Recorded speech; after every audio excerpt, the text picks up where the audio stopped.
Hello student, educational RBM ACS में आप सभी का फिर से स्वागत है। आज हम लोग प्रश्नावली 3.3 का प्रश्न संख्या 7 देखेंगे। देखिए, इसमें दिया है कि संलग्न आकृति HOPE एक समांतर चतुर्भुज है। एक्स, वाई और जेड कोणों की माप ज्ञात कीजिए। देखिए, इसमें नीचे जो आकृति दी गई है यह HOPE एक समांतर चतुर्भुज है जिसमें हमें एक्स, वाई, जेड कोणों का माप बताना है। यहाँ पर जो यह कोण बना है एक्स है, ठीक है, और यहाँ पर जो कोण बना है ये वाई है, और यहाँ पर जो विकर्ण के नीचे कोण है यह जेड है। इस एक्स यहाँ पर है, तो एक्स, वाई और जेड इन कोणों का माप हमें ज्ञात करना है और इसका सलूशन हम बता रहे हैं। सभी लोग ध्यान से देखें। देखिए, क्लास 8 का एक्सरसाइज 3.3 का क्वेश्चन नंबर 7। क्वेश्चन नंबर 7 में दिया है कि जो यह आकृति दी गई है HOPE यह एक समांतर चतुर्भुज है, ठीक है।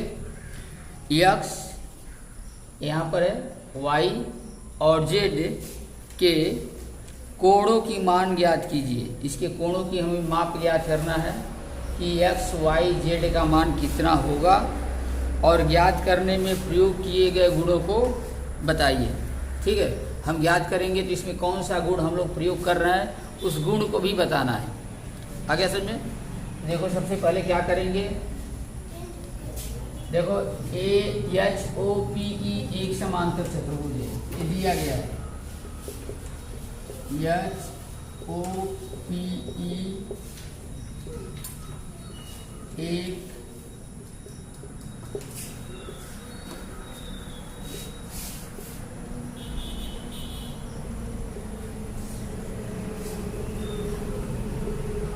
समांतर चतुर्भुज, ठीक है। HOPE एक समांतर चतुर्भुज है। समांतर चतुर्भुज का गुण क्या है कि समांतर चतुर्भुज के सम्मुख भुजाएं बराबर होती हैं और समांतर होती हैं, ठीक है। ये समांतर चतुर्भुज का पहला गुण है कि जितने समांतर चतुर्भुज होते हैं उनके आमने सामने की भुजाएं बराबर होती हैं और समांतर होती हैं। तो यहाँ पर क्या हमको मिलेगा, ध्यान दें, यहाँ पर HE यानी EH बराबर है PO के, ठीक है, और समांतर भी है। और नीचे वाली भुजा जो HO है ये बराबर है EP की। ये आमने सामने वाली भुजा क्या है, बराबर है और समांतर है। समांतर कहने का मतलब सभी लोग समझते हैं कि समांतर का मतलब यह है कि जब दो रेखाएं एक दूसरे को कहीं प्रतिच्छेद न करें। जैसे यदि दो रेखा ऐसे दी गई हैं और इनको हम लोग जितना भी आगे बढ़ा दिया जाए, लेकिन अगर एक दूसरे को कभी काट न सके यानी न काटे, तो इसको हम कहते हैं कि समांतर रेखा है, ठीक है। यहाँ पर देखो हमें दिया है जब HOPE समांतर चतुर्भुज है, यहाँ पर HO और EP समांतर है, इसलिए यहाँ लिखेंगे HO समांतर EP, ठीक है। HO रेखा EP रेखा समांतर है तथा HP तिर्यक रेखा है, तिर्यक रेखा है, ठीक है। अब देखिए HOEP समांतर है और HP जो है यहाँ पर ये जो विकर्ण है इसका ये तिर्यक रेखा है। तो दो समांतर रेखाओं को जब कोई तिर्यक रेखा काटती है तो यह जो कोण होता है ये आपस में बराबर होता है, क्योंकि ये दोनों एकांतर कोण है, ठीक है। अल्टरनेटिव एंगल इसे कहा जाता है। तो जब दो समांतर रेखाओं को एक तिर्यक रेखा काटेगी तो उनके एकांतर कोण समान होते हैं, ठीक है। यहाँ पर देखें, जो यह कोण होगा वही कोण हमारा जेड भी होगा, ठीक है। तो हमको तो ये भी नहीं पता है अभी, ठीक है। तो यहाँ पर तो अभी पता नहीं है, लेकिन हमको मालूम है कि कोण EPH बराबर हो जाएगा जेड, यानी कोण जेड के बराबर होगा, ये वाला, ठीक है। उसी प्रकार अब देखें HO और इसको लिए हैं अब EH और PO, EH समांतर है PO की, EH PO ये भी समांतर रेखा है, और इसको भी तिर्यक रेखा क्या है तथा HP तिर्यक रेखा है।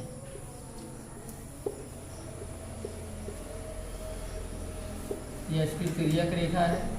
अब यहाँ पर देखो क्या दिया है, अब यहाँ दिया है कि EH ऐसे है, ये ऐसे है और ऐसे काट रहा है, ठीक है। तो यहाँ एक अंतर कोण यह होगा और ये होगा, ठीक है।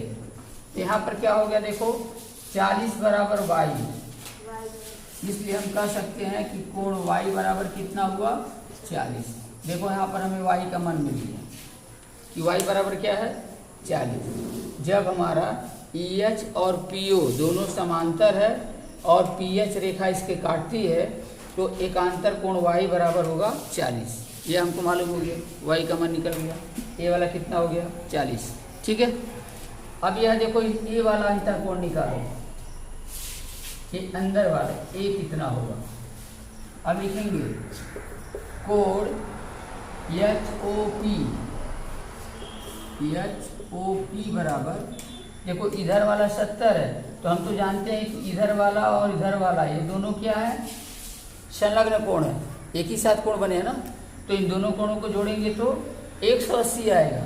तो HOP क्या होगा, HOP 180 माइनस 70, 180 में से 70 को घटा देंगे तो बचेगा 110।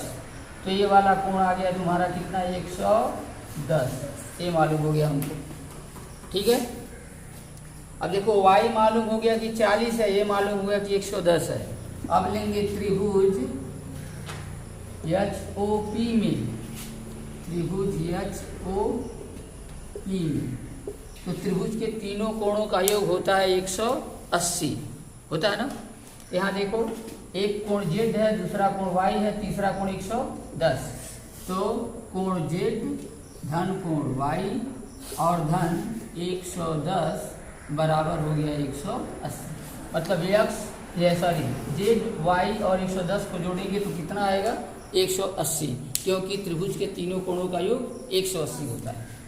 अब यहाँ देखो Z का मान जो है नहीं मालूम है, ठीक है, लेकिन Y का मान मालूम है कि Y का मान कितना है 40 डिग्री। देखो यहाँ पर निकाले तो लिखोगे कोण Z बराबर Z प्लस और Y का मान लिख दोगे 40 धन 110 बराबर 180, ठीक है। अब यहाँ देखें कोण Z प्लस 40 110 को जोड़ोगे तो होगा 150 बराबर 180, और यहाँ से कोण Z बराबर कितना आ जाएगा 180, यह धन 150 है, बराबर के दूसरे पक्ष में ले जाएंगे तो हो जाएगा माइनस 150। अब यहाँ पर क्या हो गया, हमको मालूम हो गया कि कोण Z बराबर 180 में 150 जाएगा तो 30 डिग्री। तो देखो कोण Z का भी मान मालूम हो गया 30 डिग्री है, मालूम हो गया कोण Z का मान क्या है 30 डिग्री है।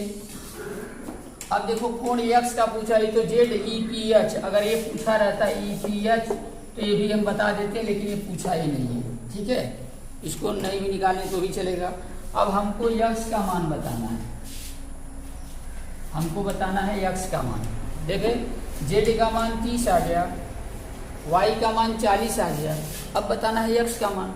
तो देखो यहाँ पर HOPE समांतर चतुर्भुज है और हम जानते हैं कि समांतर चतुर्भुज के सम्मुख कोण बराबर होते हैं, ठीक है।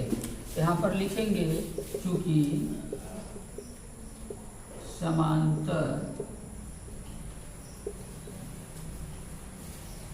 चतुर्भुज के सम्मुख कोण बराबर होते हैं। तो जब बराबर होंगे तो ये वाला तो 110 है, तो x बराबर भी क्या होगा 110, इसलिए कोण x बराबर 110 डिग्री। तो आंसर आ गया हमारा क्या कि कोण x बराबर 110 कोण y बराबर 40 और कोण z बराबर 30 डिग्री। ठीक है, ये हमारा एक्स वाई जेड तीनों का मान मिल गया। अभ्यास 3.3 का प्रश्न संख्या 8 देखिए, इसमें दिया है निम्न आकृतियाँ गंश तथा रंश समांतर चतुर्भुज है, एक्स तथा वाई का मान बताना है। लेकिन इसमें हम जो पहली आकृति दिया है GUNS, ठीक है, तो गंश के बारे में हम बता रहे हैं जो पहला नंबर है। पहले नंबर में देखिए दिया GUNS, इस तरह से एक समांतर चतुर्भुज की आकृति बनाया है। हम जानते हैं कि समांतर चतुर्भुज की आमने सामने की भुजाएं समान होती है। इसी आधार पर हम समीकरण बना करके इस प्रश्न को हल करेंगे। इसका सलूशन हम बता रहे हैं, सभी लोग ध्यान से देखें। यह एक्सरसाइज 3.3 का क्वेश्चन नंबर 8 है, ठीक है, और 8 का पहला क्वेश्चन नंबर 8 का पहला है। इसमें देखो क्या दिया है गंश, ऐसे एक समांतर चतुर्भुज है। गंश क्या है? एक समांतर चतुर्भुज है। यहाँ दिया है कि GUNS एक समांतर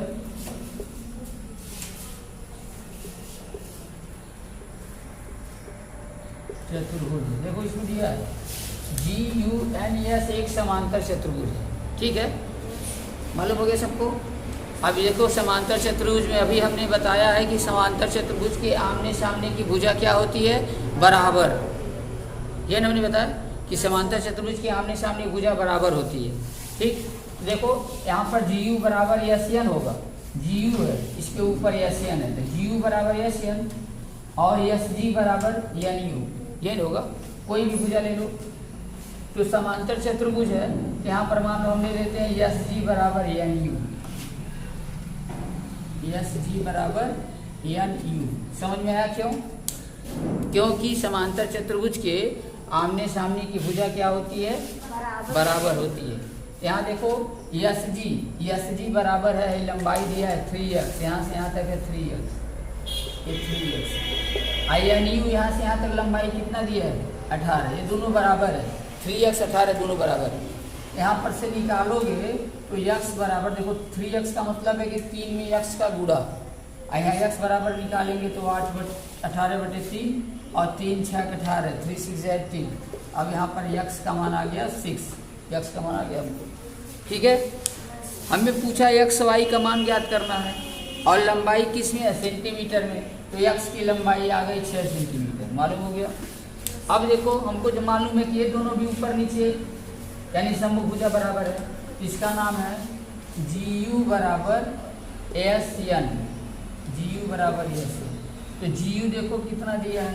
दिया है 3y - 1, SN दिया है 26, इसकी जगह पर 26 लिख दें। GU के बराबर इतना, SN के बराबर 26। यहाँ पर y का मान बताना है, तो क्या करेंगे? पहले 1 को उधर ले जाओ, तो 3y बराबर हो जाएगा ऐसा 26, ये -1 उधर जाके +1। ध्यान से देखें सब लोग। इसके बाद यहाँ देखो, अब y का मान निकालोगे क्योंकि 3 को भी हटाना है, तो यहाँ 26 और 1 जोड़ोगे तो 27 आएगा। यहाँ 3 का गुणा था, तो यहाँ 3 का भाग, क्योंकि यहाँ 3y था तो 3 नीचे आ जाएगा। 3 से घटा दोगे, 3 9 27, तो यहाँ पर हमारा y का मान कितना आ गया? 9। आंसर क्या हुआ तुम्हारा? आंसर आ गया x बराबर 6 सेंटीमीटर और y बराबर 9 सेंटीमीटर, 9 सेंटीमीटर, ठीक है। यही करना है। इसी तरह से जो तुम्हारा चतुर्भुज दिया है देखो दूसरे वाले में, उसमें भी इसी तरह से सोच करके करना है कि उसमें क्या होगा, ठीक है। x y का हम मान कैसे याद करेंगे।